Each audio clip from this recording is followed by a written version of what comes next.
Hello, and welcome to another episode of Break Cycle with me, your host, Joshua Smith. Hope everyone's having a wonderful, was it Thursday? It's Thursday, huh? I always fuck Friday. What? Feels like Friday. Does it feel like Friday? Yeah. It does feel like Friday. I'm off this weekend. Unfortunately, this will be my last weekend off for like 5 weeks. I'll be working every single weekend for the next 5 weeks because we had a guy at work that passed away. He got in a car accident and died. Rest in peace to a good friend of mine. I love the guy to death. But he was the only other day guy. So now we don't have another day guy. So I'm the only day guy. So I'll be working the next 5 weekends in a row, minimum. Probably longer than that because our job can be real slow about picking people up. So guys, thanks so much for hanging out with us tonight on a Thursday. We got a great show for you tonight. I'm very excited. Before we get into it, of course, let's talk about some sponsors. We got toplobster.com, the man, the myth, the legend, my good friend and partner on Break Cycle. We can get this great Reed Mises Not Mark shirt that you see me wearing tonight by using BTC at checkout for a 10% discount. Someone's saying low audio. Is it low audio or no audio? Low audio. I think I just wasn't leaning into the mic. Yeah, you got to lean into the mic, buddy. Yeah. I wasn't initially. Yeah, you got to remember that when you guys are sharing the mic over there. Oh yeah, yeah. I was aware of it Yeah. because it was just some side. Okay, all right. Guys, yeah, definitely use BTC at checkout for a 10% discount on all of Top's great gear. He's got some cool new partnerships coming up and stuff as well, so you guys are definitely going to want to be watching out for Top. Of course, you can get a 30% discount on all of his new stuff by joining the Patreon or the Subscribe Star, becoming a member of the YouTube channel under all of my videos, where you can get into a private Discord server. He'll drop his new gear. You'll get it 2 weeks before it goes to the general public at a 30% discount. So really, you're saving money, helping out two content creators, and it's a good thing. And of course, executive producer of the show, AnthemPlanning.com, for all your emergency and crisis plan needs. Check them out today. See what they can do for your business, home, or personal life. They help organizations solve unsolvable problems in the technology and HR arenas. Their teams lead by example. Anthem consultants have led their own organizations through demanding periods of change. Now they help clients succeed in the face of technology and personnel challenges. Personnel challenges, not personal challenges, personnel challenges. Plus, Amy Lepore is a wonderful person, and you should definitely be supporting her business. I need to turn this down, huh? All of a sudden, my phone. I never. You're popular. Yeah, I never have my ringer on. Let's check in with my two wonderful co-hosts, Mr. AJ Fisher and Ryan. Kurt, sir, how are you guys doing tonight? Doing fantastic. Glad to be here. Thanks. Glad to have you. I'm doing pretty good. I got elected to be the treasurer of the Polk County branch of the Libertarian Party last night. Like a baby fledgling. Was not expecting that to happen when I attended my first meeting. Yeah. But, life comes at you fast. Life comes at you fast. Yeah. Buddy. That's the absolute truth. Guys, I need some yep cocks real quick in the chat. He needs yep cocks in the chat. If you guys haven't dropped some yep cocks in the chat, you're fucking up. And of course, we have a great guest tonight. I'm very excited. We were going to do the show last week. We had to reschedule. Great friend, Black Guns Matter founder, president, all around badass, great dude from the great city of Philly, Mr. Maj Toure. Sir, how are you doing tonight? I'm wonderful, man. Thanks for y'all for having me. You know what I mean? Yeah, of course, man. We're happy to have you, dude. I've been following you for a long time. I've been a fan of yours. You've been a friend of mine. It's been really nice being able to talk to you in person a couple times and all that stuff. But what's going on, man? How you been? What have you been up to? What's going on with Black Guns Matter and all that good stuff? First, thanks. I want to apologize to everybody for last week, for me dropping the ball on scheduling. I know folks were tapped in for that, and I kind of dropped the ball there. So thanks again for having me, guys. And outside of that, man, just, New Year. I feel like everybody that says New Year, new me, it's a horrible, horrible cliche. But sometimes if you do the whole New Year thing right, and when you're really reflecting on, your work that you're doing and the relationships that you have, I think it's a good reset. I mean, even though it's not really the new year, like in nature, the new year is like spring, where it is new, like vegetation and stuff like that. But that's really kind of like what we've been doing with BGM, just reflecting on what our next approach is going to be, and how we can get more folks from urban America kind of on that liberty wave. And that's kind of like the state of BGM and solutionary lifestyle right now. So that's all. That's it, man. Just heavy fundraising, heavy reevaluating, making sure that we're getting the people that need this messaging the most, like, on board. So that's pretty much what 2023 looks like for us over at BGM. And it's been a very, very interesting ride. So there's ups and downs, but I wouldn't complain. I wouldn't dare complain. You know what Sure, I'm saying? sure. And yeah, for those of you that don't know, Maj is the reason why Black Guns Matter fundraises is because they offer these classes for free in these urban neighborhoods, and to keep that free, they have to raise money. So definitely, if you're not giving some money to Black Guns Matter, you should be doing that. So Maj, before we get into any topics or anything, so I got to see you at the national convention in May. Mhm. And I've actually talked about it quite a bit on the show. You gave a speech at the Mises Bash, which was actually like kind of sectioned off from the national convention, but in the same area. And it like resonated with me so deeply.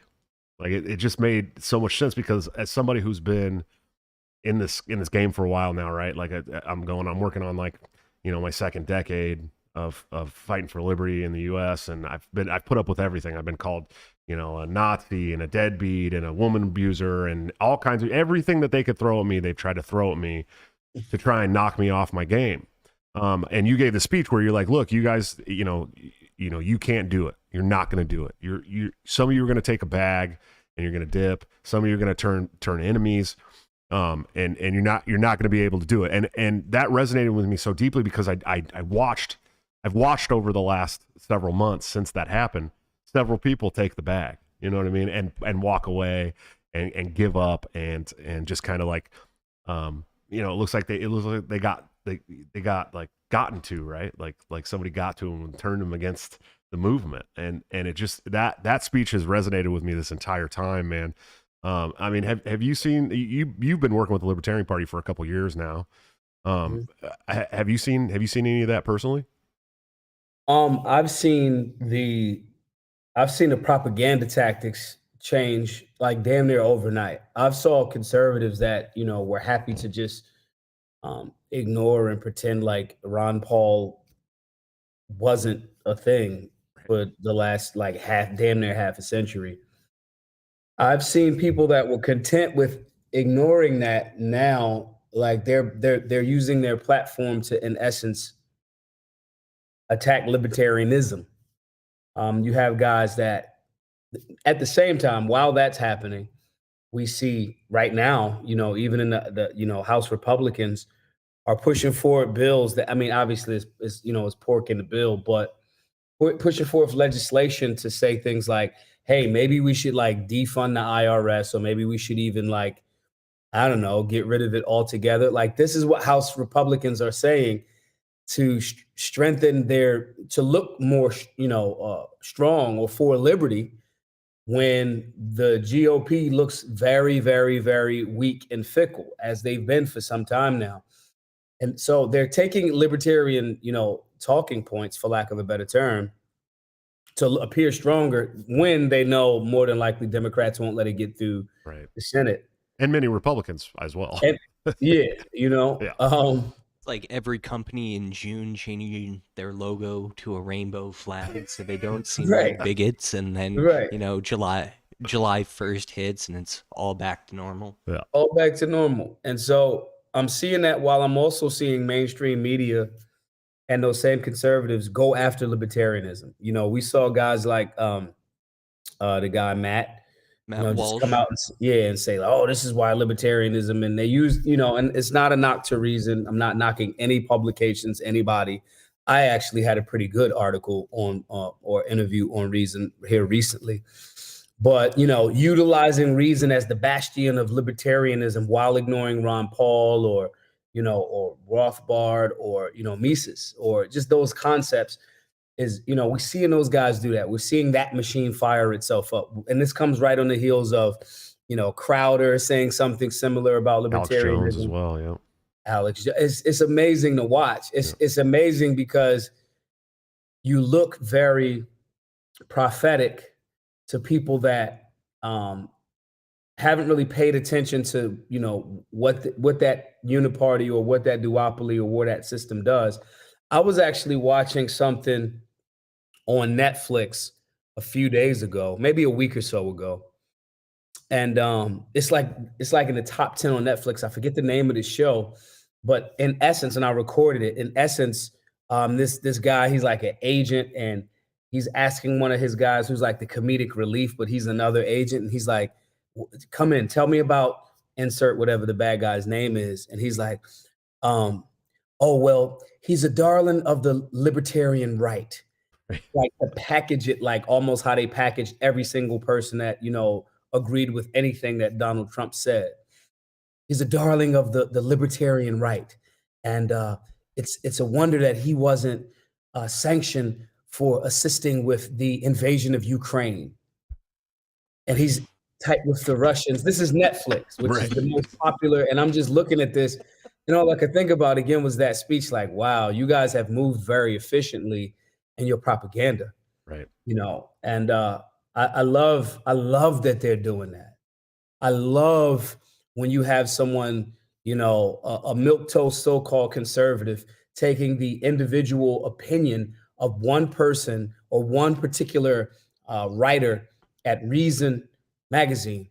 And even that article, even though I disagreed with a lot of what was in that article, I understood the concept of what the writer was actually trying to get at. But and so did Walsh, I'm sure. Yeah, a guy like Walsh to take it out, put it on Twitter, and try to spin it as if, to say that all libertarians are in alignment with the concept that, people who groom or like pedophilic type of energy is part of our standard. Right. It's actually the opposite because we believe in consent, something that pretty much a child can't really fully do. And so just seeing them put their foots in their mouths so eloquently is beautiful to me because if you guys are all doing it at the same time, if Shapiro and or Matt Walsh and or Crowder on the so-called right are doing that, as well as Netflix is packaging libertarians as right-wing white supremacists or racist or Nazi lovers or hate the Ukraine or whatever the narrative thing is, I think that's great. I think it's great for two reasons. One, it speaks to, oh, y'all are going to run this play? I know this play. I've read your playbook. I know exactly what to do when you run this play. And two, it's because I'm very interested to see how if the Libertarian Party on a national level and a lot of these on the state level at these conventions, if they continue to highlight people like me that are urban, that happen to be melanated, it's always interesting to me to watch that matrix blow a gasket trying to figure out how to use that old playbook on somebody like me. And that's exciting to me because that's how we were able to beat a lot of gun control with our work at Black Guns Matter by calling the process of gun control the racist practice that it is, have the data and the historical evidence to prove it, and showing how their thing was actually racist while they were painting gun owners as, oh, it's only white dudes and they want to scare Black people. When I show up, you can't use that playbook anymore. And because the playbook has worked so well and they're so used to it, they never came up with very, many other plays. So I'm interested in this, exciting to me because I see the blitz, I'm going to audible, and I'm going to absolutely destroy that, play. Right. And so I like it. I love it. I love that. Yeah, I do too. And I think that's the, that when they talk about first they laugh at you, then they fight you, then you win, and that's really what it is. I mean, the conservatives in the United States for a long time have not conserved anything. No. Zero things. And, when Michael Malice says that conservatives are just the progressives driving the speed limit, that's the truth. Yeah. And so now they see a movement growing and swelling in the United States of people that are ready to conserve, traditions like the Second Amendment, traditions like the First Amendment. This is what conservatives are supposed to do. They're supposed to conserve those traditions that make us a great country, right? Right. And like my favorite T-shirt says, "Being a bitch is un-American," right? That's my favorite T-shirt in the whole world. I had a buddy of mine in Florida at the Florida State Convention actually gave me that shirt off his back, dude, because I was like, "That's the best shirt I've ever seen." And I was like, "Oh, it's Black Lives Matter shirt. This is even better." But that's the truth, and they haven't been doing that, and so now they see a movement that's becoming an effective political tool. Now, I've been a little jaded in and out on politics. You guys know that, especially people who watch show. But it's becoming an effective tool to at least move the Overton window, because now the conservatives are like, oh, fuck, we're going to have to start conserving these things, right? Right. Because we're going to have to be and do the stuff or the things that we say we actually are. Right. And just comparatively, like if you have really, really cool, intelligent, and when I say cool, I don't mean like they got to be urban, they got to be suburban, they got to be whatever. They don't got to be Chads. They could just be people that are knowledgeable and relatable. Start to express and espouse values and principles that are supposed to be in alignment with your particular party or value system better than you. You got to up your game. Hence them saying, hey, maybe we should present legislation to abolish the IRS Ted or Cruz put that defund the forward. IRS. Ted Cruz is the one that brought that up too. And so the thing is, I don't care how it gets done. I don't really care. I'm a point guard. I don't have to score at all for us to win a championship. I just got to dish the rock. Right. And if certain people want to wear the team uniform for their own reasons and they're spreading the message to their following, and we can pick up the ball and say, these are ideas that I love when there's a very bland conservative that does some of the lifting for us. The left, the Biden administration and over the COVID regime and all of that, these guys have done a lot of the heavy lifting for us because they were so overreaching. Right. These are the same people that thought it would be a good idea to have, like Hitler-esque backdrop for Joe Biden as he's yelling.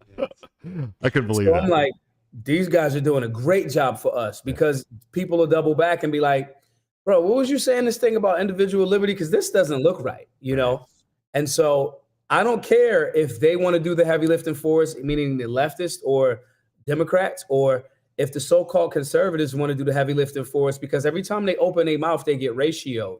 Matt Walsh got absolutely ratioed in that tweet, right? Matt Walsh is the same guy that made a 15-minute video about me when I said, like, dude, you're only talking about slavery from one perspective to try to nullify when Black people have this conversation about slavery and what reparations potentially would look like. Anytime Black people have that conversation, you want to diminish that, but you would never say, oh, just to our Jewish brothers and sisters, oh, just get over the Holocaust. It doesn't matter. He got absolutely trounced there too. Right. But this is indicative of that messaging. And now even those guys, and their PR teams are like, listen, guys, we got to do something a little bit more extreme. We got to throw Hail Marys. To you, it's extreme, as the Michael Malice quote so eloquently, shows. To these guys, actual liberty and limiting government is somehow a Hail Mary when it was supposed to be your standard play. Yeah, it's the standard operating procedure, man. I mean, right. That's straight up. That's just the truth. I mean, this is the baseline of human freedom, right? And I try to explain that to people too. Like, libertarianism is ideology that's so easy to understand. It's what we start teaching our children when they're like our firstborn. Keep your hands to yourself. Don't steal people's shit. Like, this is the basic tenets of human freedom. Right. But that speaks to how far we're away from the basics. Anything that you want to get good at, you got to be like insanely solid at the basics. Right. I don't care what it is. If you're shooting, sight alignment, okay, that's great. You got an amazing firearm. You got a $5,000 competition pistol while you're competing. That's awesome. Can you press the trigger backwards, right, and break those shots without disturbing the sight picture, sight alignment?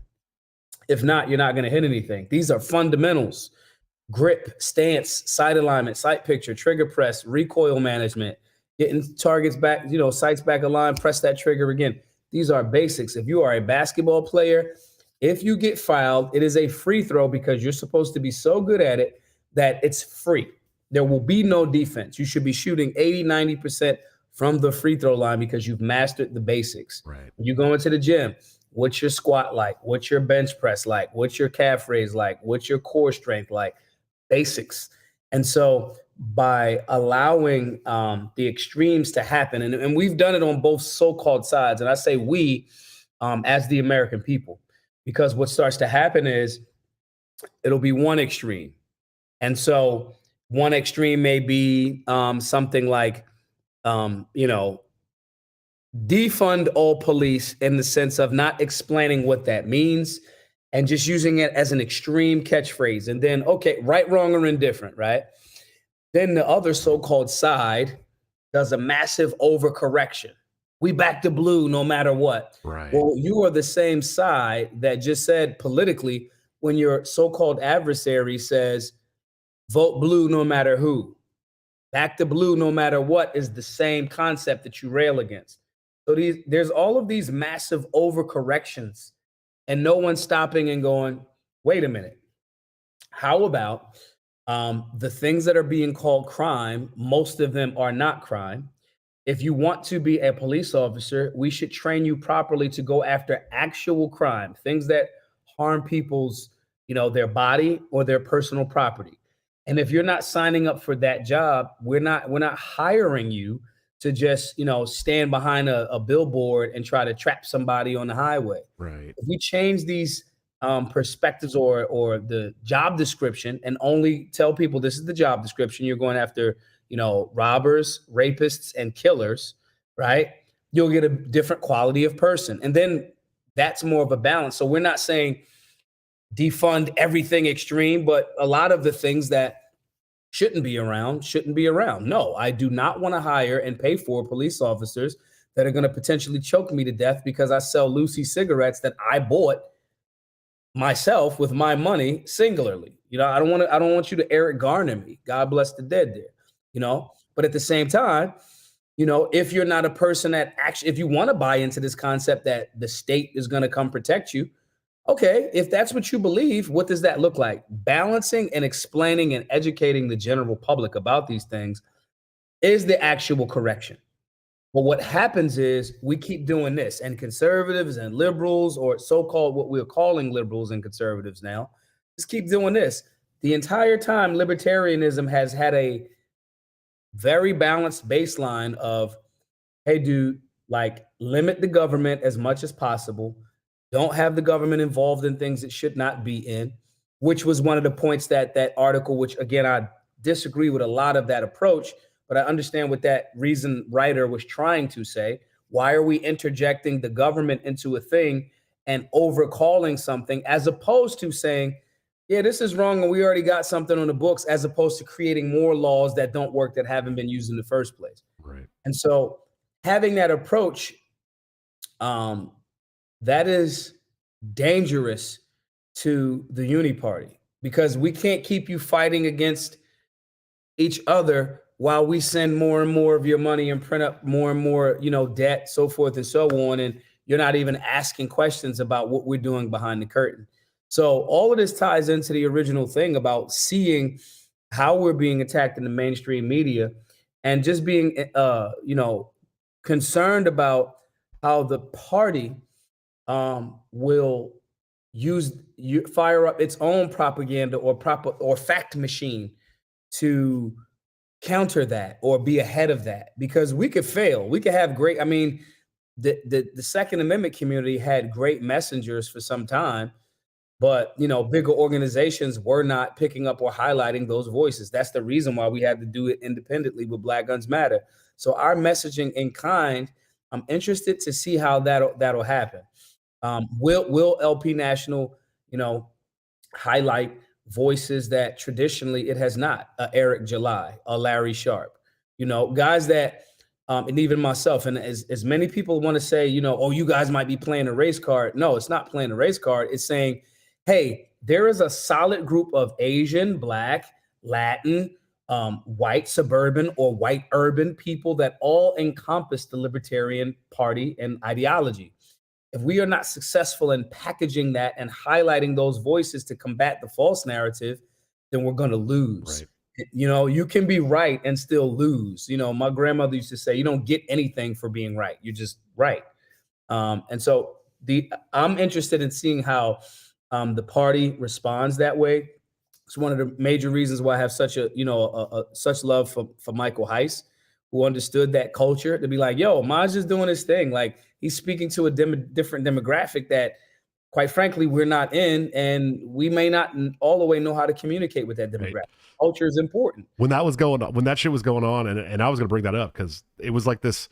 There was like this subsect in the actually it was like the majority 4 years ago in the Libertarian Party of snotty, like upper middle class, like to high class white kids from like really affluent neighborhoods, and Maj was coming in with the Mises movement, and myself, I'm from Oakland, obviously. I grew up in a very urban area, different kind of lifestyle that some of those guys are used to. And of course, then you got Mike Heiss, who's like from the Philly area, and then Jeff Douglas, who's from Philly.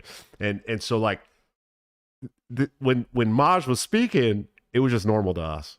You know what I mean? Like we were just like, that's just how we grew up talking. I mean, I don't know, you know what I mean? Like, and we had this conversation the other day, man. We used to stand around in circles and tell your mama jokes and all this shit. And like, that's how we grew up. You know what I mean? Right. So like that shit doesn't offend us at all, you know? And so Maj was speaking and these kids were like, oh my God, I can't believe he said that. He told a guy to suck his dick and this and that. And fuck. And I'm just like, dude, that's like totally normal. I don't know why you guys have such an issue with it. And then I had to compartmentalize my own feelings and realize that these kids just aren't used to that at all. You know what I mean? Yeah. And it's that speaks to what Maj is saying, where they don't speak to that community, right? It's a weird thing too, because one of my favorite artists right now in hip hop is OT the Real. He's a hip hop artist. He's from Philly. He happens to be a white dude. You know what I'm saying? Like he happens to be a white dude. He happens to have done some state time. He's his record is his record, right? He understands urban America. He just happens to be white. Right. It's like there's white dudes that are from urban area like Jeff, and there's like in Philly, we sometimes greet or joke each other by saying, get out of here, dickhead. Like we'll joke with, these are people that we love. That was a very mild version of what you wanted to say. Right. And so, it's like if you understand the culture, you understand the culture of an urban demographic, right? There may be some guys that are country dudes, right? And I'm probably here gonna move somewhere to the country. Like I'm pretty much done with city life. The last 2 years and how many, so-called tough New York, Philadelphia, how many people folded. I'm just like, I didn't see those country men and women folding down in Texas and Florida the same way, right? But there's guys from the country that happen to be black or white. If you grow up on a farm, there's certain shit that you're gonna understand, and it's foreign to me. Right. It's foreign, and so that culture component, we know this theoretically, the importance of it, right? Indeed, and in reality, we have to accept the fact that traditionally the left has been much better at it. And it could be because the left has been better at it because they don't have facts, right? The history of the Democrat Party does not bode well if you actually start explaining this to black people or urban Americans that happen to be black, right? And I say black because I'm a black man that lives in a black community that recognizes that this demographic has been deliberately denied the conversation about liberty, like more than any. And it's not, it's not the like oppression Olympics, but it's like, nah, bro, there's certain things in America that we have to be honest about, bro. And so this is not to disparage other groups. It's saying, hey, man, if we can get this demographic on board, there's a reason why leftists are great at culture, even with so little facts, when they're targeting this demographic. Right. And so if we are honest about that and we have the right liaisons and the right, messaging, or we allow people that have just general conversation that relates and then that can spread that message, we win. And the fact that we are being attacked by, the propaganda machine on Netflix already, right? The fact that, you have anti-gun guys like Batista on Netflix specials, shooting his gun in the air, and still on Twitter, he blocked me, by the way, but like on Twitter, acting like everything that's liberty and freedom is racist and it's propaganda. I love that you're that afraid. If you were not threatened, you would ignore us like you used to do. Right. And that tactic is no longer working. And I'm excited. And I also just challenged, LP National with, especially under new leadership, to just challenge guys to like, yo, we don't have to go, we're not doing the pander thing. However, you do need to highlight that's what corporate America gets right. Corporate America goes, yo, do we have representation? Not a pander, but do we have someone that speaks this skill set or this language that on our team that can represent if this comes up? When you have a team of attorneys, you don't just have like, I have a criminal lawyer. That's cool, but do you have a copyright attorney?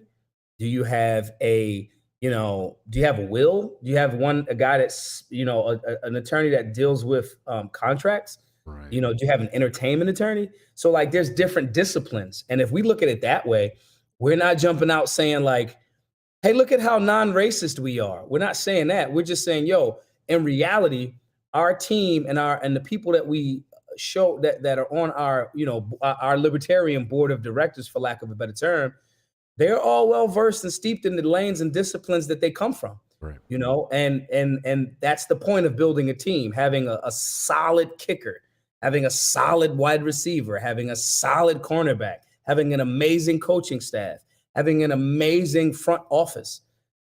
This is what makes teams win championships.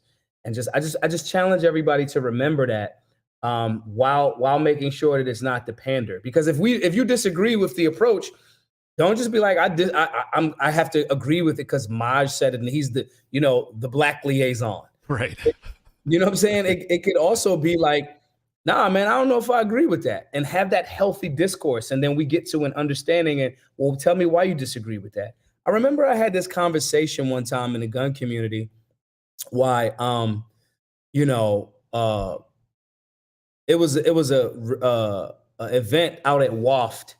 WAFT is where our families train. It's out in Orlando. They do scenario-based training. I recommend everybody to look them up. They do scenario-based training where you get shot at with UTM guns, which are like pellets without like paint guns without the paint, and you still feel it. So you kill. And we were having a conversation with that, and I'm saying there are certain things about my demographic that you guys just don't even know that you don't know. And they were like, well, what are some examples? And I'm like, yeah, man, like, for example, you guys still use the word picnic. We don't really say that, and they're like, well, it's a picnic. And I'm like, historically, the word picnic, the rumor, for lack of a better term, around that was that term. Picnic comes from pick a nigga, where they would pick an African American and they would hang him or her. And that would be like, there would be feast around that. So if we're talking in the hood, we don't say picnic generally. We say, The cookout. Barbecue, a cookout. Yeah. I've called it cookout my whole life, dude. It's always been the cookout for me. Right. Even the phrasing, when we say, oh, yo, that person's invited to the cookout. Yeah. That is in alignment with a cultural, and everybody's like, what? I didn't even know that. And I'm like, yes, you don't know what you don't know. And so I said, if you guys don't believe me, let's go ask people that happen to be black that I brought with me that are here at this session. And it's like, yo, bro, do you call it a picnic? And they like, no, it's a cookout or a barbecue, like just instinctively. Right. And so you don't know what you don't know. If I'm having conversations with someone, some of my good friends, like, Dr. Boyce Watkins, who has a PhD in finance. He's a really smart guy in relation to finance. I can have a conversation with him about how money works and what the Federal Reserve currently does now with interest rates and all of this other stuff. And he'll be on board.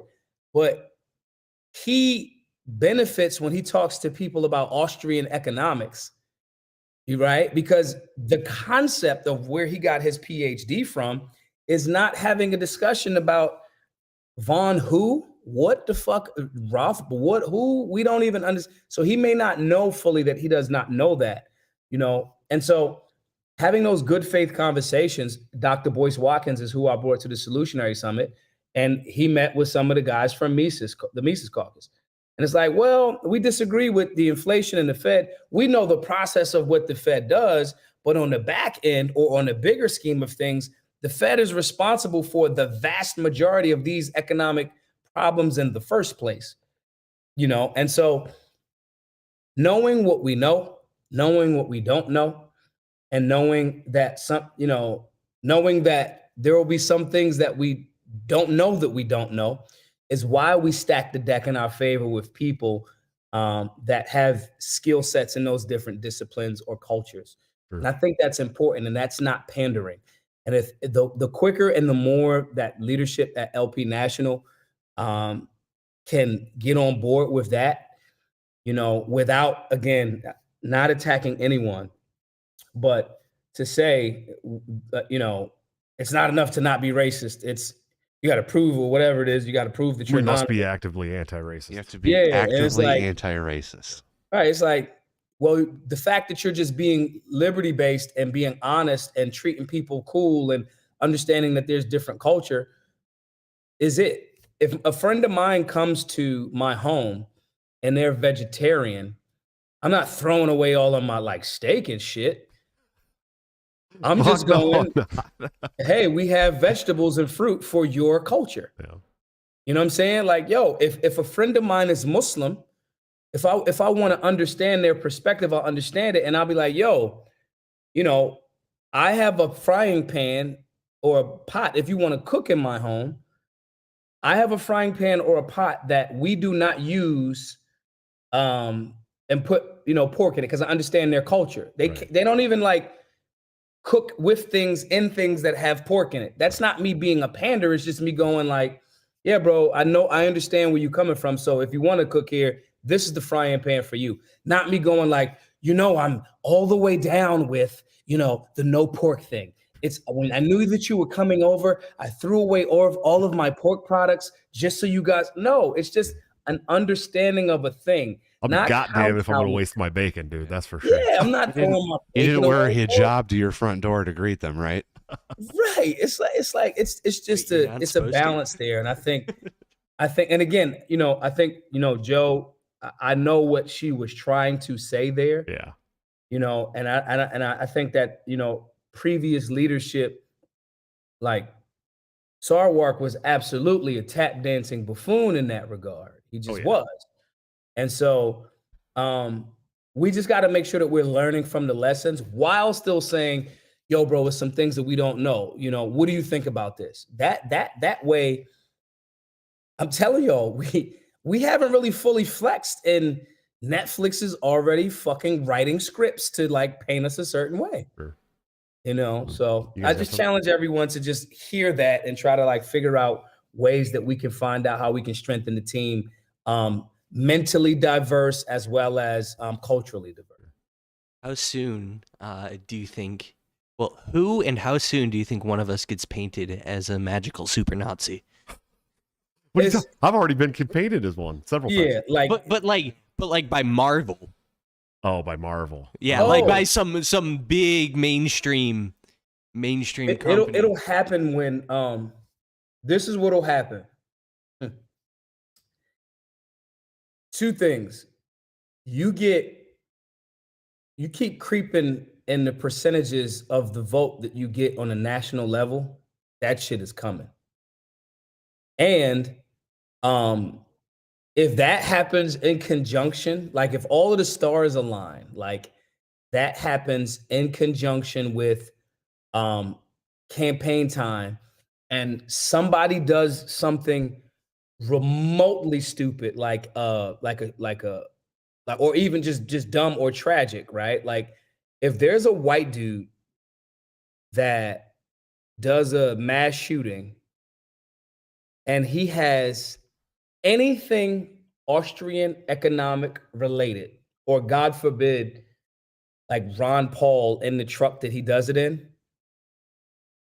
So And if we have not effectively got ahead of the messaging and highlighted some of our more solid voices and made strategic alliances with people that it's very difficult to do. And what I mean by that is, again, with Black Guns Matter, they could not run the gun owners are racist play on me. They could, obviously on Twitter, I get called like a white supremacist all the time. you and Eric July both, that shit always cracks me up every fucking time, dude. It's like, I'm like, this is amazing. Like, this is, so I get the cool black card, like my cool black guy card, and I get like the white privilege card and shit. It's lit. We lit. Like, Yeah, if you're black, you're enacting white supremacy. right. And it's the wildest thing. But if we have not effectively neutralized that argument beforehand, they're gonna throw it. Right. If God forbid, if somebody does something like, or even not as extreme as a shooting, if like a mass shooting, even if it's like a white dude that gets attacked and then defends himself, and I'm not talking about like Zimmerman goofy shit like chasing the kid. I don't mean that. I mean like legit, like hands down, like I would have shot the dude if he happened to be black and he was clearly defending life.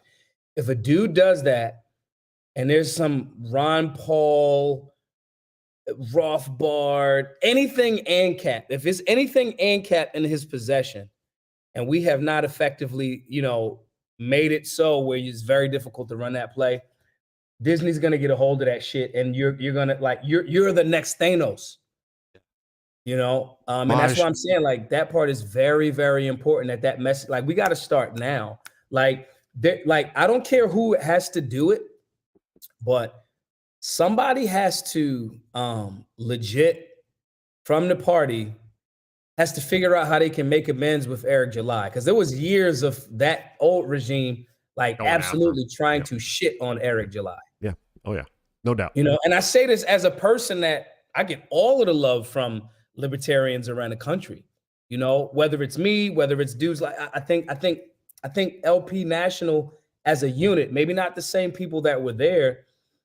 I think they legit owe Larry Sharpe an apology, bro. Like, dude got ballot access. Like, dude ran for governor and got on Rogan as a libertarian, as a black libertarian.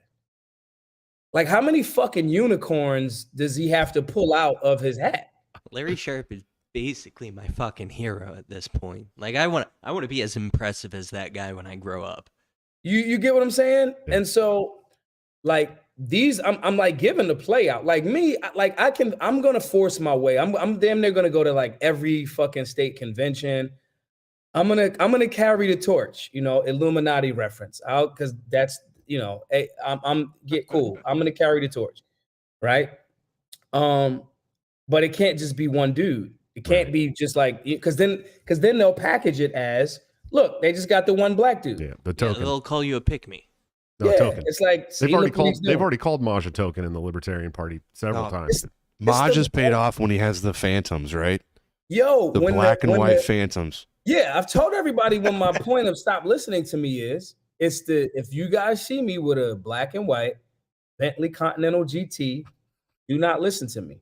I have been compromised. Yeah. I've told everyone I have a sellout number.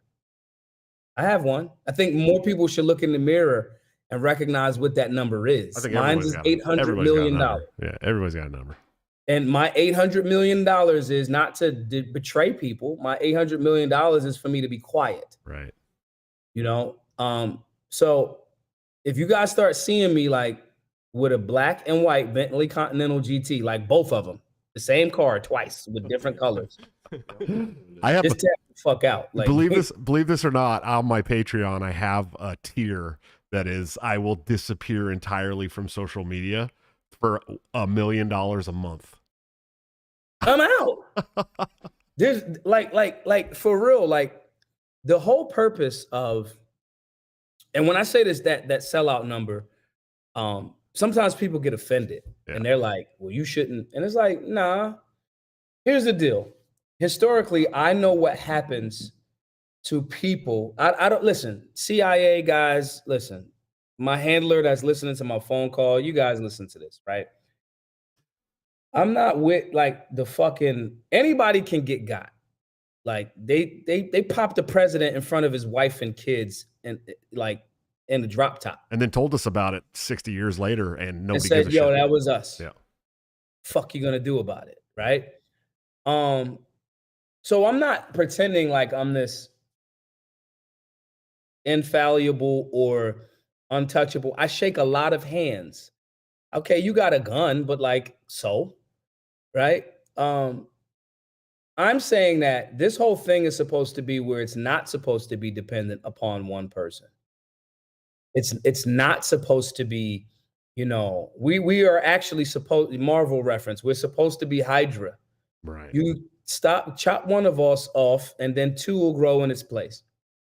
And we do that by being honest, by being direct, and saying if it's to the point where Maj rises to the ranks of the libertarian fold and he's the guy, we have failed. And as cool as that might be for me, like, like there's a lot of libertarian liberty chicks that are like becoming more and more hot. Like I'd absolutely toss them around. That benefits me individually. This is a family show, Maj. What are you doing? You know what I'm saying? It would benefit me individually, but what does that do for the movement? What does that do for Americans? Nothing. Nothing. So just again, just cautioning people to make sure we operate in. I know we people that understand individual liberties and rights so well, we become, we have an aversion to the concept of anything that looks like collectivism. Right. So when I say, yo, these individual rights are to secure this for the individual, which is just the smallest one of many. We want all of these people to have, their rights defended and protected. And we do that by having, again, a strong team. What is our starting five and a solid 6-man coming off the bench? What does that look like? The fact that we are not highlighting, hey, our party's chair is a woman, more definitely. And highlighting that. Again, that's not the pander. It's like, listen, bro, you don't have to murder people for 40 years to get in the position of power politically in our party. You don't got to Clinton your way through the shit to be a person, be a solid in California. Like you don't have to. Women have a powerful voice. They have intuition. We value that in our party. That's why we didn't have to, suicide. Our chairperson didn't have to suicide a bunch of people or sell a bunch of people out to do that. We have to have that conversation. She may have suicided a couple people. I'm not gonna lie. Maybe like on Twitter, she's killed like under new management.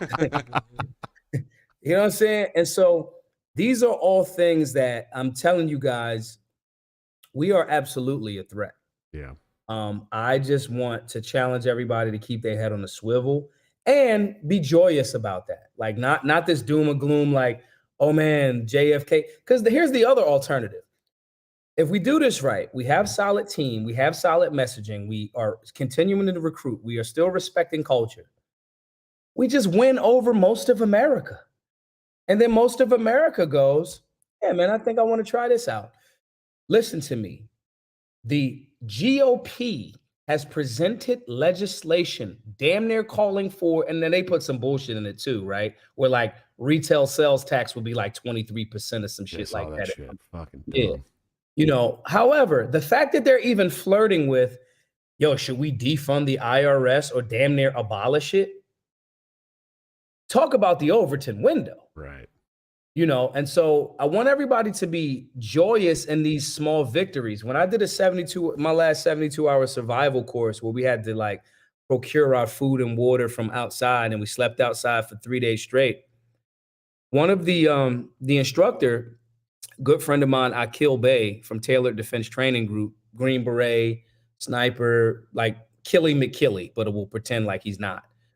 He used to say to me, enjoy the small victories. Like if you are starving you know, because you're doing this 72-hour course or anything, and you know that dandelions are edible. You find like a patch of dandelions and you can pluck them, you know, and then over there you see some pine needles and you can make some pine needle soup or tea. That's a small victory that you should enjoy. And those small victories that you find them throughout your journey will keep you going through your journey. So I want, you know, libertarians to understand that one, we've taken over the direction of the party and the direction of that everyone can feel a lot more proud about. That's a small victory. Adding more diverse minds and diverse skin tones without being a pander, without being like fake woke. Um, these are things that are small victories. Having people, not to pat myself just on the back, however, like having people that are willing to like rumble and argue and talk about libertarianism in certain demographics that we need it. Having those types of people on our team is a small victory. And we build upon these. We're not trying to necessarily build a castle. We are, but we're not thinking about it that way. We're just gonna lay, like Will Smith said in one of those motivational videos, we just want to lay this one brick perfectly. And then the next brick perfectly. When you're in a gym, okay, I do 5 sets by 20 in the gym. I'm not really thinking about the 20 reps. I'm thinking about do this one rep perfectly and then do the next one the same way. And so these are small victories that I just challenge everybody to, you know, remember, and don't think that it's all doom and gloom and, you know, grim. It's not, man. The fact that these people are being afraid or changing their messaging in alignment with what we've been saying for a very long time is also a small victory. And I challenge everybody to bask in that for a moment while we work. We do have a couple super chats I want to get to here. Quest Fanning, thanks for the $5 super chat. Long time subscriber to the show, great guy. He said, in a world where such a simple act as self-defense has become vilified, how do we get the normies back on board with the right to arm oneself? You keep showing them why it's important. You keep saying, you know, and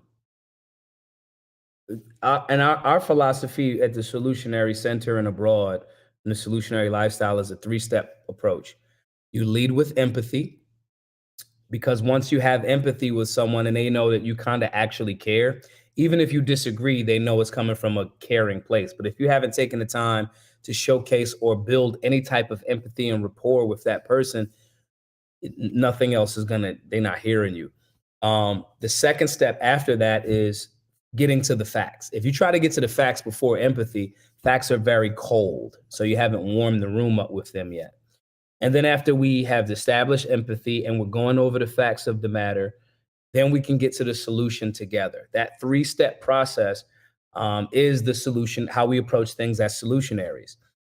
So when I see a person that is feeling like, well, personal protection isn't that really important to them, or they're afraid of it, or they're so-called anti, I try to find out where their trauma or fear or aversion to it even comes from. And by finding that out, I can understand them better, which is a basic tenet of empathy, right? Yeah.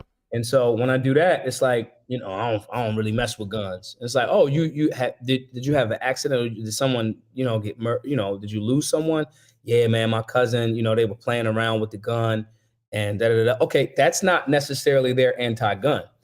They're someone that they love, didn't have information, got access to a firearm and harmed themselves, possibly killed themselves. That's an educational component issue. You know, so one, I said, damn, man, I'm so sorry, man. That's why we do that. That's part of the reason why we do the firearm safety classes for free. Cause man, like, you're right. That's insane. And we hate that people tap in and that way, or tap out that way. And then they go, oh, so you do safety classes? Yeah, yeah, yeah. Have you ever taken a safety class? Nah, man, just once my cousin did that, you know, I kind of was off guns. Oh man, I totally get it. But here's a flyer for the class. It's free on Saturday. If you want to pull up, you know, just pull up. You know what I mean? So now I've gotten the empathy. Now I've gotten to the fact of the matter, which is, yeah, you should know how to safely load and unload a firearm and just have the safety components. So we've gotten to that fact. And then now we potentially get to a solution. There is no such thing as an anti-gun person. There's like 2 anti-gun people like on earth, like 2. And when you know that anti-gun isn't really anti-gun, a person that says they're anti-gun, if you ask that same person, should police have guns? They'll say, yeah, because they're police. So they're not anti-gun. They just don't really understand that they're more pro. They think that only certain people or certain job titles should have firearms. So most people are not that, though. Most people are ignorant or exposed to the trauma. When you recognize that, you already know, I know their playbook. If they've been associated with trauma around the negligence of firearms, we know which way to go. If they believe that the monopoly of violence should be in the hands of the state, I know which way to go. And if they fall into that category, I kind of then go like, damn, man, I wish I was as trusting as you are. And they like, what do you mean? I'm like, well, you trust the government to way more than I do. And I could only aspire to get to that level of trust. And unequivocally, 95% of the time, that person goes, I don't trust the government. I don't trust the government. And it's like, well, I mean, not to be rude, but like, I just don't want to rely on the police to come, especially where we live, man. The police show up, they may not be the best at engaging the citizens and so forth and so on. No, it's not that I don't trust the government. And it gets right back to most of those people have trauma, you know? And so the person that wants the monopoly of violence to be in the hands of the state has not been shown how much trust they have in the government by making that statement. And when you explain it to them in a non-adversarial way, it just holds a mirror up to them. Right. Damn, I trust the government to come protect me. Damn, I think that the government is more special than me or the agents of the state. Damn, is that what I'm saying out here? And they'll quickly try to clarify that for you. So it's really just finding out which one of those 2 camps that they lie in. And when you do find out what camp that they lie in, leading with the empathy and understanding where they're coming from. When I go to like vigils for shootings and deaths or negligence, I might have on a Black Guns Matter shirt, but I'm not there to talk about guns, you know, especially if it's like a child. I'm there to be supportive of the family, of the lost person. And I'm there to offer, hey, I got a ton of gun locks. Here's gun locks, guys. If you guys want to, you know, learn how to secure your firearm, or if you want to not have a firearm, doesn't matter. I just want to be as a vessel to give you some information. We're all humans. We're all, you know, Americans in America for the most part, right? I believe that people don't really want the gun to go away. I think people want the trauma, the negligence, and the death and the pain associated, rightfully or wrongfully associated with that tool. They want that to stop. Right. And if we can get them to understand that,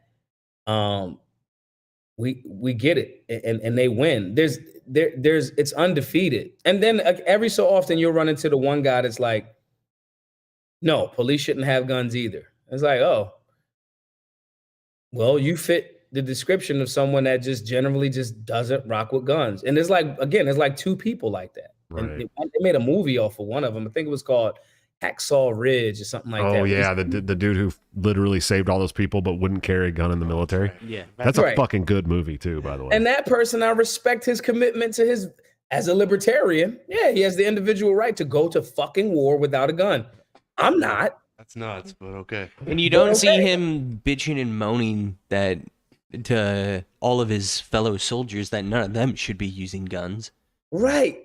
And he just was like, bro, it's just not for me. When I was a vegetarian, see, these are things that like people don't know. I was a vegetarian for like 10 years. No shit. Yeah. I had no idea. And it's like, no, fruits and vegetables are very, very healthy.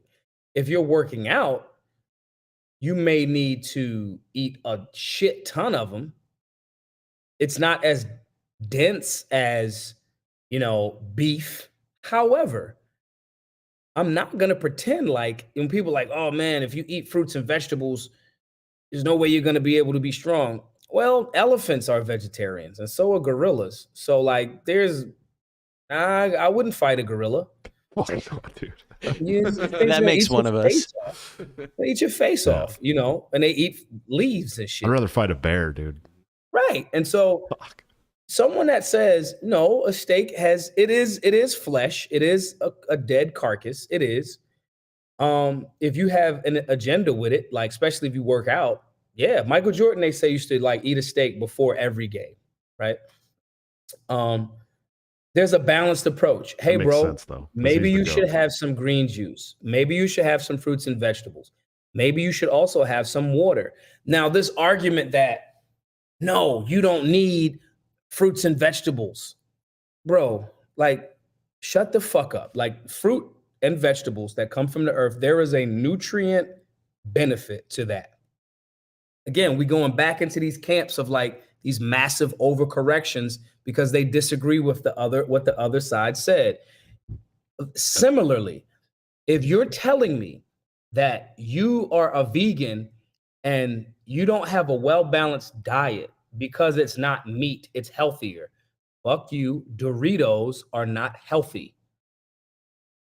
It's not meat. Everybody knows that Liver King is totally natural. He Absolutely. just got busted for all that shit. He just got busted for having like a ton That's of all fucking organ meat. His list came out. He was on like 17 different anabolics or something like that. It's fucking crazy, He's, dude. Insane amount. he's But right. And it's and even that, it's like I'm about to hop on steroids here shortly. Yeah. Do I have a good physique? Yeah. Do I want to try to see what happens under different conditions? Yes. When we're honest about the balanced nature of what the universe is, right? We have to be very, we're humbled. So when somebody says, like, nah, man, why you putting all of that bad stuff into your body? You're going to put da-da-da-da. And then I'll look at them pour like 8 gallons of sugar, white granulated sugar in their coffee. Sugar is 6 times more addictive than cocaine. Right. So it's like, yo, bro, let's have a balanced approach to life. If you like a steak, if you enjoy steak, if it is in alignment with your gains, do it. I'm going to say, hey, man, maybe sometimes take a fast for a day. Drink more water. Have some fruits and vegetables too. If you are a vegetarian that are like, you guys are evil because you're eating meat. Well, years ago, I worked at a slaughterhouse. My job was to kill cows. I used to knock them on the head with a sledgehammer before they came up with the little prod thing.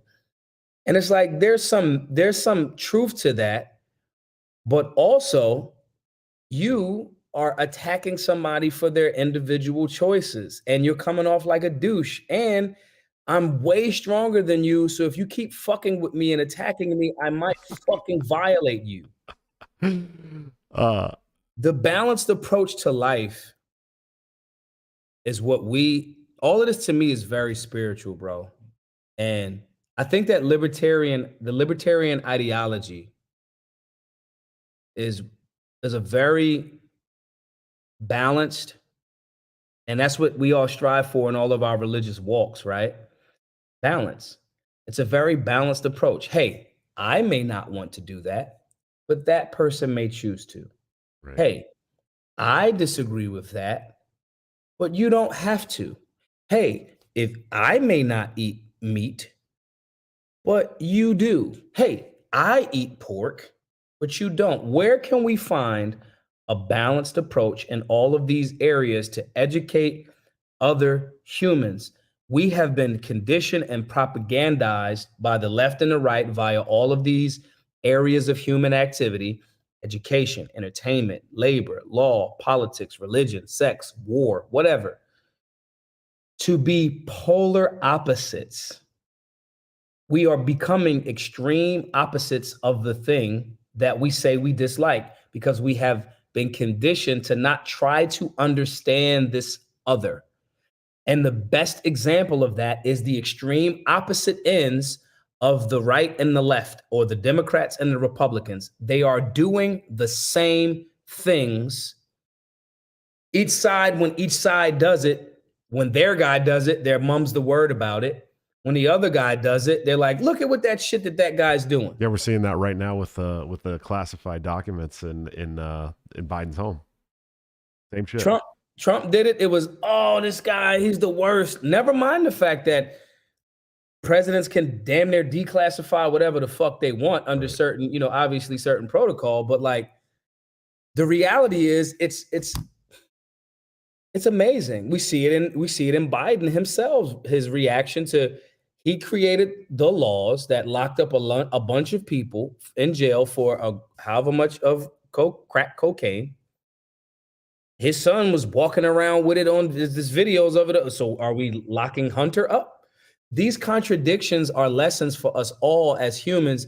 And I believe that libertarians, or balanced beings in the political space, have to be the guiding light to say, bro, we're all doing it. We all got our bullshit. Where can we come together to kind of like save the republic? Because otherwise you just keep just doing this. And then the bad thing about a pendulum swinging, it's attached to something.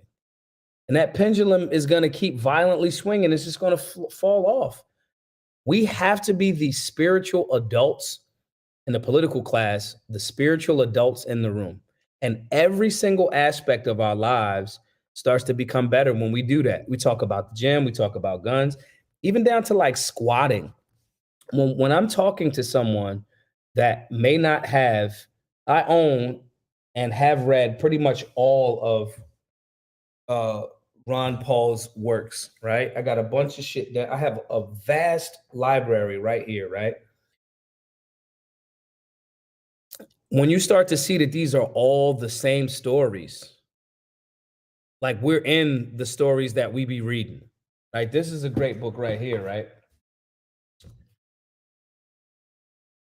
Lessons of History, and how all of these essays of like some of the greatest thinkers of like world history, these are very repetitive universal themes. When we talk about that and we look at when we engage someone that may not have had the same study or the same well-read nature, we see it as a spiritual concept. And then I can tie that into something as simple as like the gym. When I say, yo, squatting is spiritual. When I have to lean down to talk to someone that does not have the understanding that I have currently, or we have currently, I got to get to my lowest point to reach them. And I have the baggage of my entire life on my back. I have to engage them at their level. And that's not a diss for me to say down at their level, because some people evolve by more study, more lived experience, so forth and so on. I have the weight of what happens in my life already on me that I'm already carrying. I have to stand still. I have to squat. I have to engage this person, and I have to lift myself back up. What the fuck is not spiritual about that? And if we recognize that as a like almost like a calling, as almost like a vocation, it forces you to be humble, because just like, we're squatting whatever we doing under the flat press or whatever, there's people that have more well-read and articulate arguments on what they're believing in. And at a certain point, we'll meet people that are higher up on the evolutionary scale of that too. I mean, like who of us could argue the level of strength that it would take? Like, I haven't even gotten over not hitting people back that hit me. I have yet to get, that shit is difficult. Yeah. Oh yeah.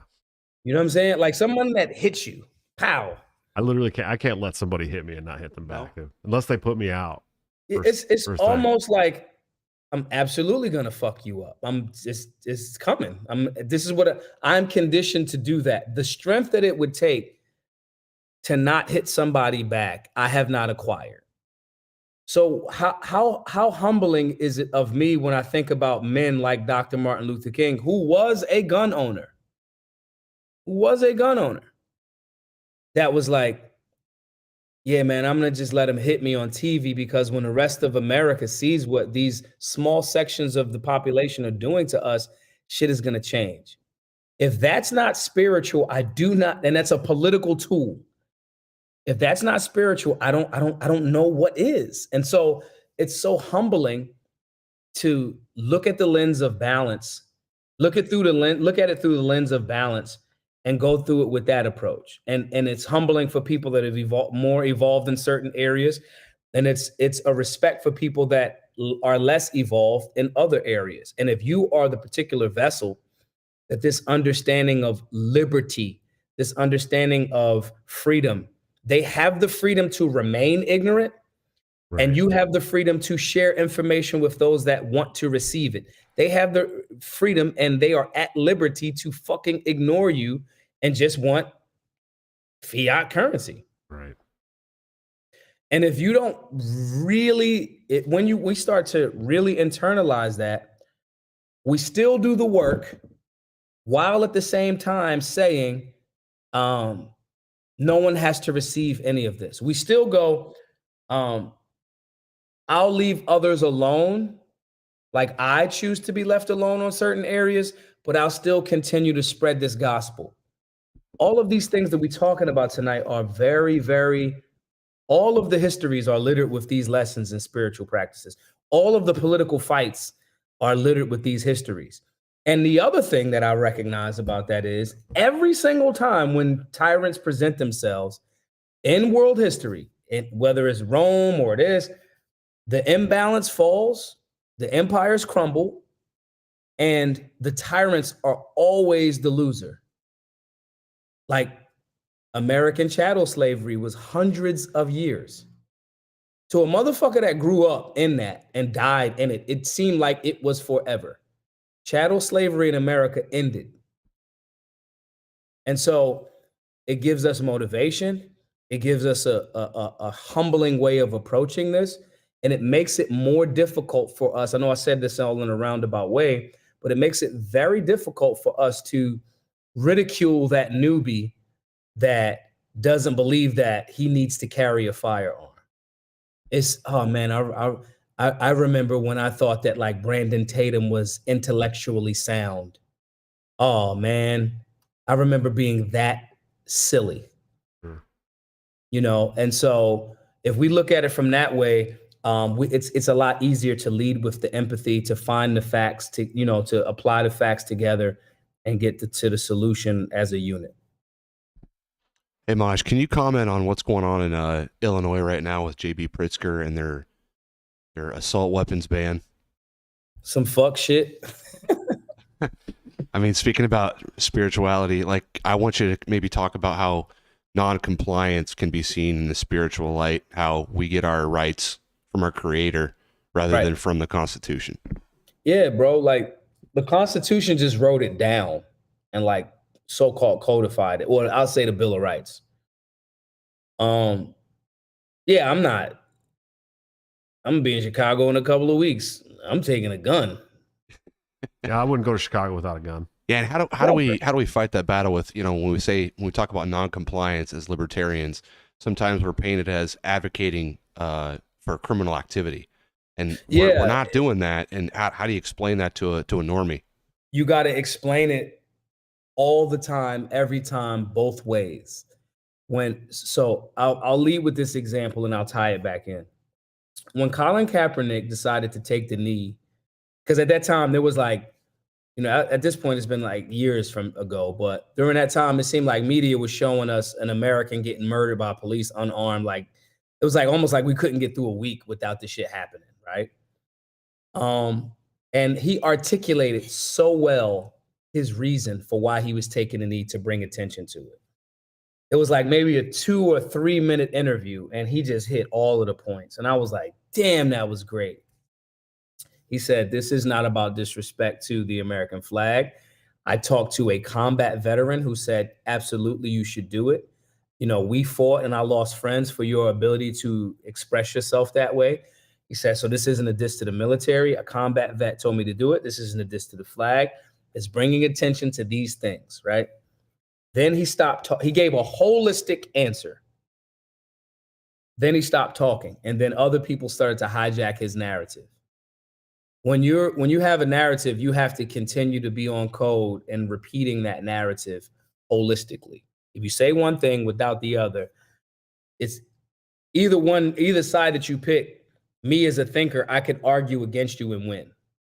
But if you say the whole thing, like, so for example, if I say the attack on the Second Amendment and in Illinois by banning what is being called assault weapons is not only unconstitutional, but it's rooted in racism that is going to negatively impact communities of color in Chicago and other cities in Illinois, because bad people that already don't follow the rules are not going to follow this rule. It is unconstitutional. It is racist, and it is unsafe based on some of the data in books like More Guns, Less Crime by Dr. John Lott that showcases that areas that have more restrictions on the human right, the natural right to defend our life, those areas that have more restrictions or attempted restrictions have more violent crime. I've explained this whole thing. I've explained the racist component. I've explained the constitutional component. I've explained the natural law, the human right that does not exist in just the government said this. I've tied people back into the framework of America, and I've tied it back into some data. Every single time that I explain that, I have to explain all of it. If I just say, man, they attacking gun owners in Illinois. If I was my opposition, I would say he must have been paid by the NRA. Because he doesn't care about the death that's happening to Black people in the city of Chicago because of these guns. That's what I would say. Right. Because you left yourself open. And then I'd hijack that narrative. Now you're trying to prove to me that you aren't paid by the NRA. Keep fighting that. Trump was very good at putting people under a label. Once I label you, you're fighting to get out of that label, and you can't really articulate your points. You know, he called, Mike Bloomberg, he nicknamed him Mini Mike. So now everybody's calling him Mini Mike, right? Instead of him able to talk about what he came there to fucking talk about. He did the same thing with Elizabeth Warren. He's like, yeah, Pocahontas. Now everybody's calling her Pocahontas. It's the same thing that Stone Cold Steve Austin did, where when people wanted to go talk, or his opposition, every time they try to get on the mic, when they said two words, the entire audience will be like, what? What? So the person couldn't get a word in edgewise. You can neutralize that by boringly repeating in every interview the same exact thing from a holistic perspective and saying, no, these are unconstitutional. We covered the Second Amendment, people. They're racist because the practice of gun control in America is there to discourage African-American people and melanated beings from exercising their human right to self-defense. Now we took it out of the Constitution, or limited to the Constitution, because we said a human right. Human rights violations happen in all parts of the globe. So it's not just Constitution-based. You have to say these things holistically from the entire time. If you do not say it from both angles or multiple angles, if I'm the prosecuting attorney, you're going to jail if you don't express yourself thoroughly against me. I am going to violate you. And there's a movie called Thank You for Smoking. That's a great movie, by the way. Very Amazing movie. Great. And there's a scene in there where his son is saying, Nick Naylor is a guy that he works for Big Tobacco, and his job is to do the PR for Big Tobacco. And the son's writing the article, and the son asks him, Dad, how is America, why is America the best nation, or something like that? And he's like, well, is it? And he's like, come on, Dad. And he's like, listen, you're framing your question wrong. And he's like, well, what do you mean? He was like, okay, I'll give you an example. He's like, if you were trying to prove to me, what's your favorite ice cream? And he's like, chocolate. And he's like, okay, so for you, it's chocolate or nothing else? And he's like, yeah, chocolate is the best. And he's like, so you're sure? Nothing else, just chocolate. He's like, yeah, chocolate's the best ice cream. And he's like, well, I don't believe that it's just chocolate. I believe that somebody should have vanilla if they want, or butter pecan, or they should have strawberry. I believe in choices because that's freedom. And the son was like, well, you didn't convince me. And he's like, yeah, I'm not trying to convince you. I'm listening. I'm not talking really to you, the person I'm arguing against. I'm talking to the people listening. Because somebody in that audience, he didn't say this part, but somebody in that audience likes strawberry. Somebody in that audience likes butter pecan. Some people like sprinkles. I've convinced them that their choice, wherever they lie, is correct. And if I've made, and they agree with me, that means I'm correct, which quite naturally means you and your taste for chocolate is wrong. So I win. Because the argument isn't about the one thing, the argument is about the holistic approach. So, how we push back against that in civil disobedience and what's happening in Illinois and all of those different things is by having a holistic argument every single on deck every time that somebody presents that. Man, I'm not sure about that. I mean, the bad guys in Chicago, because that's the talking point that they're going to use. The bad guys in Chicago, they already not following rules. Well, I don't know if I agree with stopping regular, safe and responsible firearms owners from having the means to defend themselves from that. The government isn't going to show up to protect them, and nor should they. They have no legal obligation to do so. That's a Supreme Court decision that's been upheld several times. I just hate that they're trying to push this racist practice of gun control and use Black people in Chicago as the litmus test or the stepping stone to make that happen to all of the people of Illinois. That's just not right. So now we've addressed the moral component. We've addressed the racial component of gun control. We've erased the human rights that we have outside of the Constitution in 30 seconds. The arguments have to improve, and not meaning that you got to change them. You have to add more into the argument. And as far as civil noncompliance, just don't do it. Don't turn shit in. Don't turn anything in. You see what happened with the bump stock ban, and rest assured, guys, Firearms Policy Coalition there's already other states, because I think this was the 9th one. Those are gonna get overturned. The bump stock ban, Trump's bump stock ban, just got overturned like last week. Yeah, I saw that. So, not saying that we should rely on the courts, because we're in a bad space if we're relying on the Supreme Courts to interpret what's already clear in the Constitution and the Bill of Rights. We're in a bad space if we're relying on that. You get a bad judge, a bad pick, right? If RBG didn't die and like one or two other judges on the Supreme Court, there wouldn't be so-called more right-leaning or conservative Supreme Court justices, and that could have went different ways. Hey, Maj, we got a big super chat here from Daniel 3 podcast, by the way. I'm sure you know Daniel 3. He actually sent 3. He sent two $2 super chats saying being vegan almost killed me. Steak saved my life. If we didn't eat cows, they would just go extinct. But then he dropped a $20 super chat. Thanks for that, man. He said, 2 of my favorite guys in the liberty movement. Love it. Questions for Maj. How do you talk about gun ownership with those who think owning guns is inherently a violence? Personally, I view gun ownership as an exercise in peace. I say it that way. I say, if someone says just the ownership of the firearm is inherently evil or violent, if I'm comfortable with that person, I just take my gun out and sit on a table, clear it and sit on the table. It's like, bro, I trust you enough with this gun on the table that, one, you're not going to just load the gun and shoot me. I trust you and I care for you that much, because I'm definitely not going to do it to you. Right. That same gun was in my waistband, and I trust that you're not going to pick that gun up. It's sitting on the table. If what you're saying is true, the evil would seep and emanate from the gun on the table and turn you into an evil monster and shoot me. I trust you enough that you won't do that to me. I trust that this is an inanimate object enough that it won't do that to you.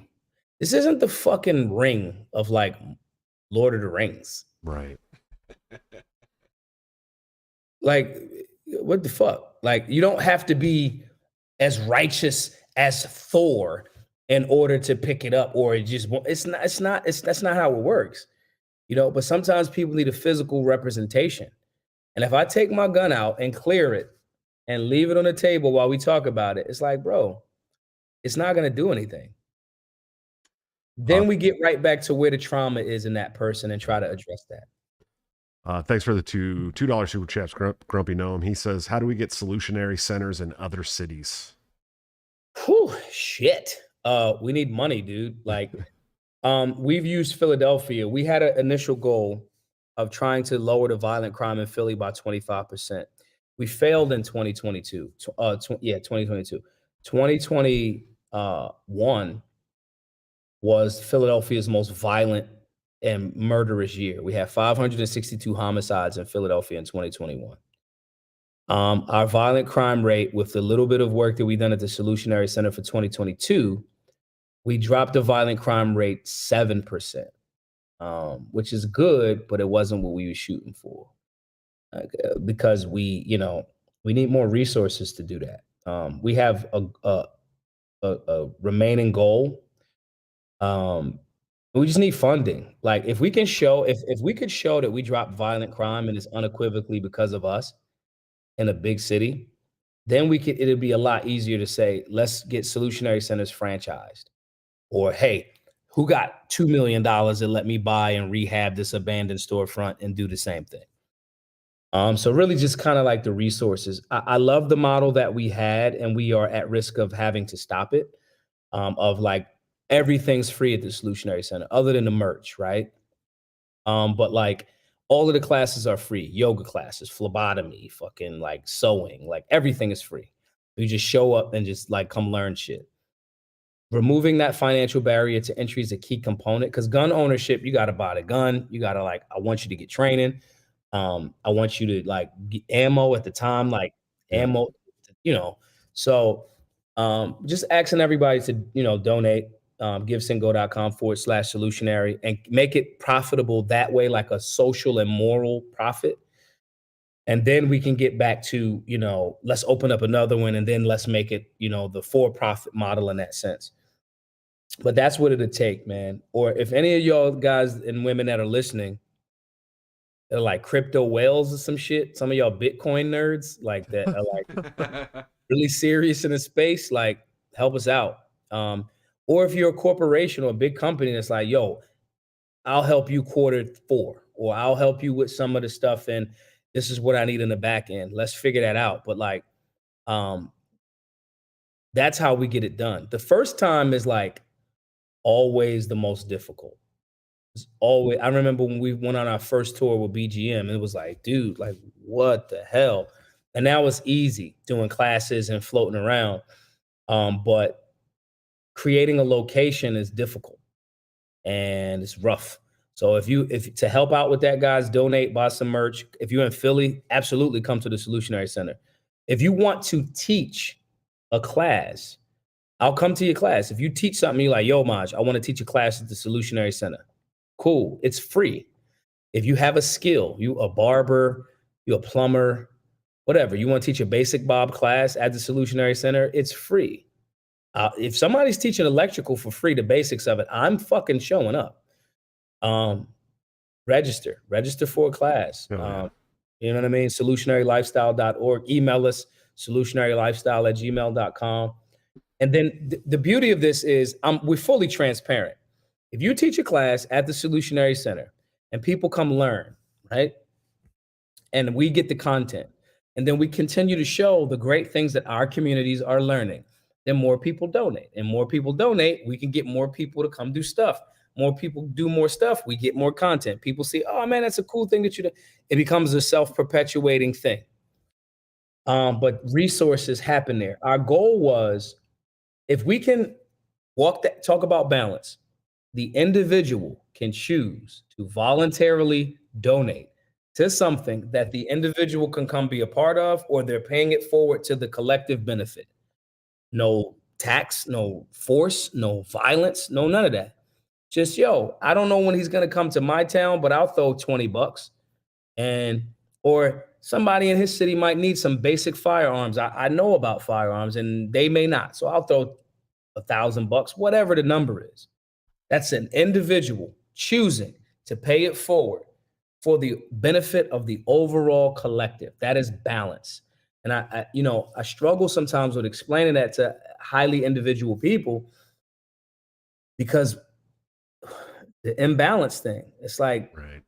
bro, adding to a collective isn't like the hive mind, especially if you guys are in there going like challenging each other. That's how fucking some of the greatest documents were written. That's how the Marine, like fighting in Philadelphia to create the Marines, fighting over what this government or limited government should be. The Federalists and the Anti-Federalists doing this and going like, yo, that Constitution might be cool and all, but double down on the list of things that don't come from government too. That needs to be in there. And we're going to continue to ratify and amend this to make sure we get a better union. That is individuals that understand individual liberties putting in together for the collective. And that was our reason for doing everything on a voluntary basis. And like it's there's sacrifice involved. Like I absolutely would have $10 million in cash if I didn't give my last 7 years of my life to this shit. Right. There's no, like, I'm good at selling weed, like a lot of it. So, you know what I'm saying? So Speaking of weed, right. So like, I just want people to see that vision, and that's how we keep it going, and that's how we move forward. So again, guys, if anyone listening has anything that we've talked about and discussed tonight, if you have felt it, and if you feel moved to make an individual voluntary donation, cool. If you a crypto whale, if you want to email me and you're like, look, bro, I'll give you $10,000 in Bitcoin. Cool. We'll take it. We'll flip it. We'll figure it out. But like I really want to keep this going. And saying, and lastly, this company here, this is not a real firearm. This is a SIRT pistol, right? It's got lasers on it. This company, Next Level Training, has agreed for the entire month of January to give us 10% of their online sales. So if y'all guys need to buy a SIRT pistol, which is a piece of training equipment, go over to nextleveltraining.com, use promo code BGM. You'll get 10% off if you use that code.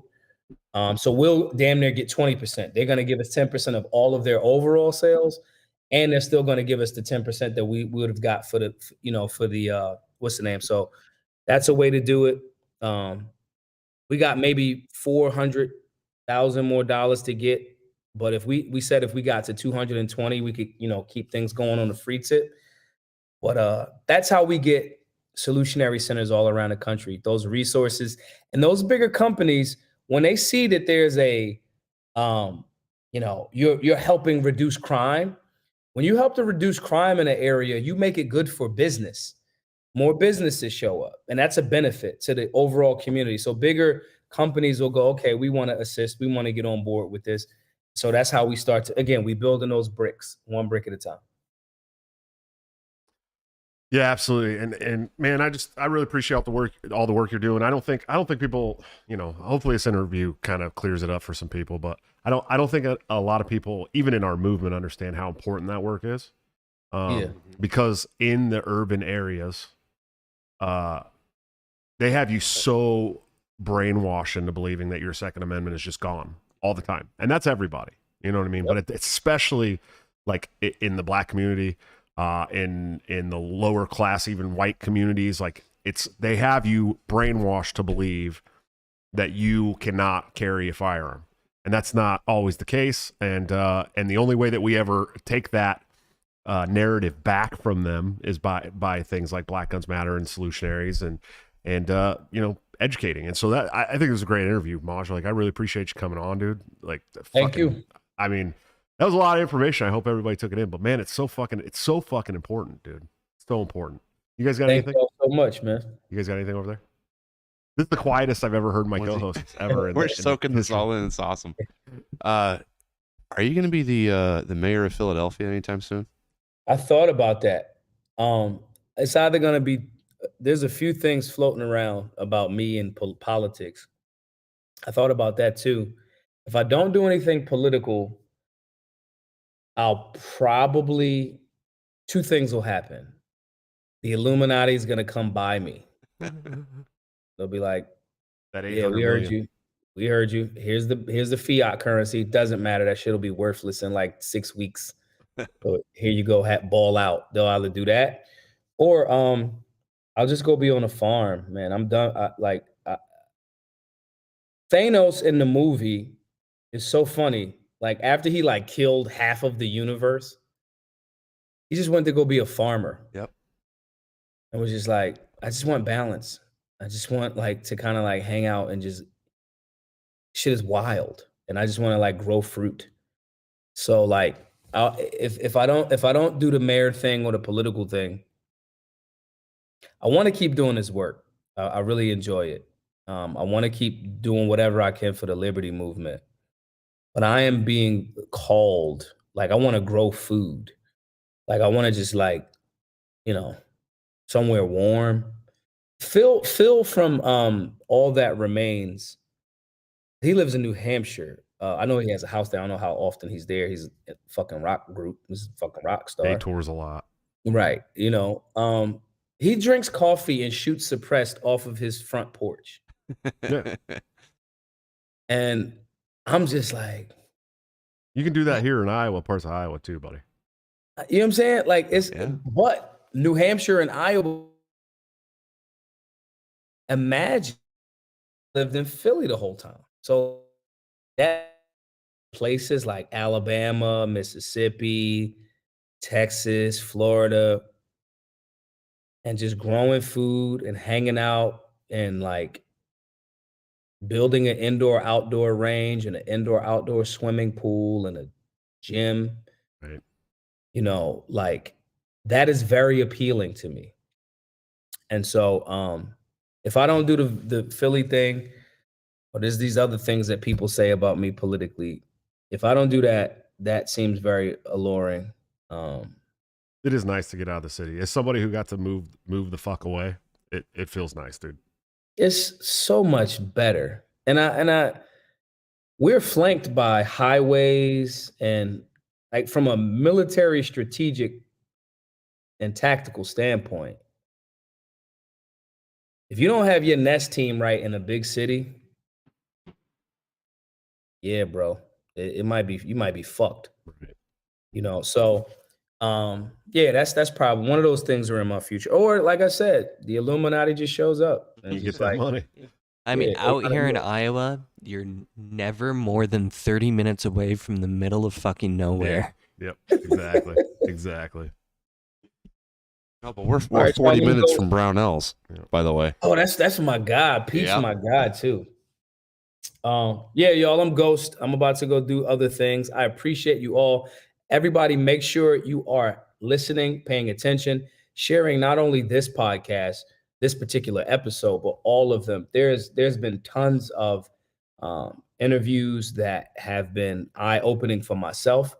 And I want you guys to make sure that you're continuing to support this platform. Like, this shit ain't easy to like deal with, you know, people forgetting the schedule and having these conversations and tough conversations, and they're very, very valuable. So I want to make sure that everybody is continuing to listen, tune in, and support the pod. Hell yeah, Maj. Hey, thank you so much, man. Thanks for coming on. Thanks for giving everybody some truth bombs that they needed to hear. We appreciate you, man, and I look forward to what you got coming up next.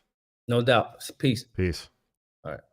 All right, guys. Another awesome episode of Break the Cycle. Maj is cool, man. Go support it. Seriously. I mean, he's doing really good work. Like, and that's important work, dude. Like, very important work. It's not. Yeah, it's a grind. He's It doing is. more important stuff than I think I'll ever do in my lifetime. Like, Yeah. Yeah. it's just incredible stuff. Yeah, maybe we could get you to join. We should. You know what we need to do? We need to somehow convince Ryan to join the military just long enough for boot camp, dude. Since our last show where we talked about that, I just want to see how far he makes it into boot camp, just through boot camp. Reality episode. I just want to do it, guys. I want to tell you. I'm having a rough night, so I really appreciate all you guys coming to hang out with us. For you guys that don't know, I wasn't really allowed to talk about it on the show, but we were going through a pretty lengthy process to get the younger sibling of my children, who was born in February, to move here from another state. We were going through like what's called an interstate placement process, ICPC or something like that, and we've been going to classes. We got home studies done. We did background checks, fingerprints, all that stuff. And then today we found out that the foster parents got a lawyer and went down and was approved to adopt him. So we like right out from underneath us. We had no say in it. We had nothing, and it just was completely abrupt. After, man, we've been doing this for almost a year, since February of last year. And so it was a really rough day for me. So I appreciate you guys all coming to hang out with us. I haven't even gotten the opportunity to tell my kids. JC, my man, Yeah. gave a $5 super chat to give me my cock. Just to give you the yep cocks. Like you're the one having the bad night. We also, hold on. I think we got one earlier in the show too. Quest dropped a Cox emoji. For Yeah, he $2 did. Chat.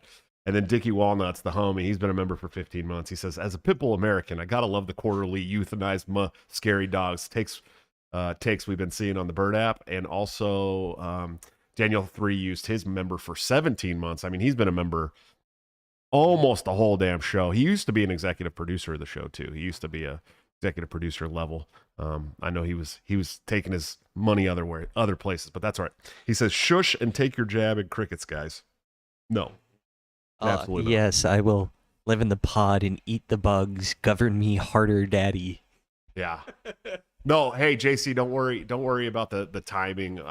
It's okay, dude. I'm just a little beat up about it, so I was really happy that you guys all came and hung out. We had some good people in the chat tonight. I saw Forrest Mommy showed up even. Ofer was there. Craig, great people, all fucking great people. Quest, Carl Krambeck is in the chat. Oh, the scientific libertarian. The scientific libertarian, yeah. Drea's in there. There was some good people in the chat. Grumpy And then Mo. there was Dickie. And then there was Dickie, yeah, Dickie, of course, and of course Daniel. I hadn't seen Daniel 3 Biblical Anarchy show up in a while either, man. He used to come to a lot of these guys used to come to the shows every night. This guy got my fucking Twitter back. That's why. It is Yeah. It's making a difference. Telling And you. then you got an incredible guest. The click through rate is coming back. Guys, I love you to death. We're gonna have a show for you on Tuesday, yeah. So we will have another show for you coming up on Tuesday. I don't have a guest booked yet, but I'm working on a good one. Oh, okay. And I got a friend we were talking about on Tuesday that once football I would guess once football season wraps up would be the best time to have him. Yeah, Because he does football content full time. Oh, okay. So Okay. he's That'd be done cool. several videos for the NFL this year. Oh, nice. Hey, guys, go check out Peace Hawk Coffee with this small coffee roasting business. Peace Hawk will sell delicious micro batch roasted coffee online while donating at least $1 of every pound sold to worthy foreign aid organizations like Yemen Relief and Reconstructing Foundation, who has expressed support for this project. While their initial focus will be on Yemen, Ethiopian coffee, they'll also have some affordable Central American varieties available too. However, Peace Hawk will always donate at least $1 for every pound sold to worthy foreign aid organizations. When you buy Peace Hawk coffee, you're not only buying great coffee, you have a chance to support the economies of countries struggling against the effects of war, support stellar private aid foundations doing life-saving work abroad, support stateside peace activists like myself, everybody who's ever been on the show, my friend Will Hobson, who started this company. The name Peace Hawk will be the counter to the War Hawk, who is aggressively pro-war. This company will be aggressively pro-peace. Sign up for the email list today at peacehawk.coffee. You can get all the updates there. Really great stuff. Definitely a great company to be supporting. I'm drinking Peace Hawk coffee right now, actually, and it's very good. I think this is the Yemen one. It's pretty good shit. We went out and bought a French press just to drink the coffee, dude. So, yeah, we. Guys, I love you to death. You guys got anything before we go? I don't really follow me on Twitter at BulldogGamer28. Yeah, go follow my co-host on Twitter, usual. man. Seriously. Yeah, since you tweeted it out, it like there was a rush of a couple of people, and then it's like slowly been snowballing, and then I've felt more confident as I've gotten more followers. So I've been trying to put out more bangers. Let me tell you, AJ got more followers from that post that I made on my thing than you did, and do you know why? Because AJ makes some fire ass tweets, dude. You got to go put out some fire tweets, buddy. You got to do it. And I do want to edgy for an old man. They're edgy. I'm the edgiest, dude. No one's more edgy than me. No.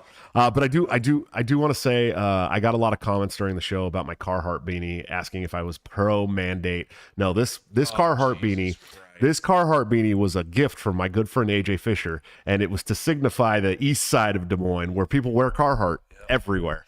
The environment is the least of our fucking worries. I love.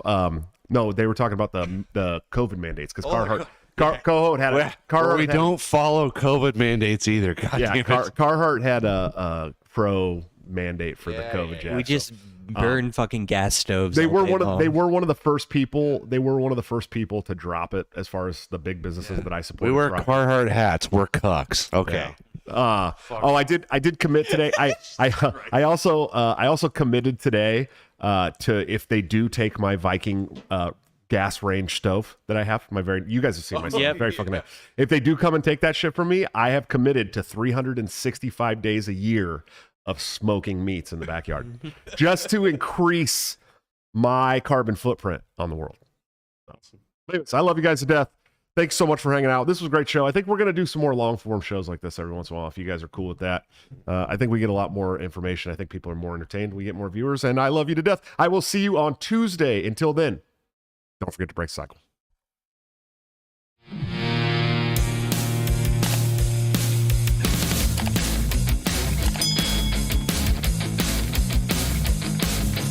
Due to legal reasons, I just have to explain. The lyrics of my last song may seem to contain a violent call to action in the verse and the frame, but I just landed in Minecraft. The helicopter part was in reference to GTA 5 and the things you do. So any violence you commit, I am not an excuse, because I just landed in Minecraft. Well, Chipper is my friend and he's constantly cold. Accusations of incitement getting totally old. Make your own choices, yeah, you have control, because I just landed in Minecraft.